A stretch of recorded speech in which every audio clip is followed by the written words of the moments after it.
किरदार ईमानदार रखिए, जनाजा शानदार निकलेगा, ये डायलॉग है सोनू सूद का। लेकिन कुछ लोग किरदार तो छोड़िए, अपना जमीर भी सत्ता की थाली में परोस कर कुर्सी पर बैठे थे।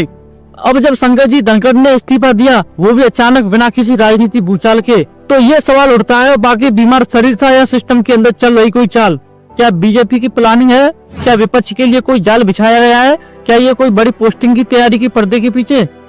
क्योंकि याद रखिए, ये वही धनखड़ जो खुद को किसान का बेटा कहते थे, पर जब लखीमपुर खीरी में किसानों को जीप से कुचला गया तो सत्ता की चुप्पी ने इनकी आत्मा को मार दिया।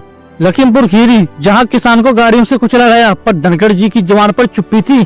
इंदौर, डॉक्टर आनंद देव, जो स्वास्थ्य सेवा में जातिगत अन्याय के खिलाफ आवाज उठा रहे थे, पर उन्हें ही दबा दिया गया।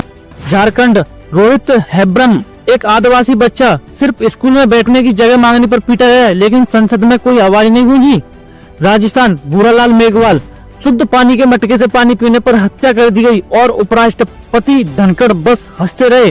गुजरात, जिग्नेश भाई का मुद्दा, जब उन्होंने दलितों के साथ हो रहे अन्याय की बात की तो शंकर जी का चेहरा ऐसे हंसता था जैसे किसी ने शायरी सुना दी हो। जब दलित बच्चों को सिर्फ पानी पीने पर मारा गया, जब भीड़ ने चप्पल पहने हुए आदिवासियों को गाली दी, जब SC/ST एक्ट को कमजोर किया गया, तो शंकर जी ने संविधान की रक्षा नहीं की, बल्कि सत्ता की रक्षा की।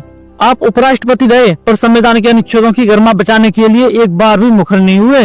तो फिर अचानक बीमार होकर इस्तीफा देना, ये बीमार कम एक राजनीति स्क्रिप्ट ज्यादा लगती है।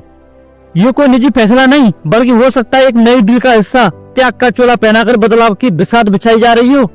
विपक्ष पार्टी को चेतावनी है, ये इस्तीफा नहीं, अंदर खाने की चाल है। बीजेपी अक्सर भागकर बीमार की चादर ओढ़कर जनता की सहानुभूति लेती है और फिर चुनाव में उसे वोट में बदल देती है। हम कहते हैं कुर्सी छोड़िए, जरा अपने कर्मों की लिस्ट भी छोड़िए। संविधान से जो धोखा हुआ है उसका हिसाब बाकी है।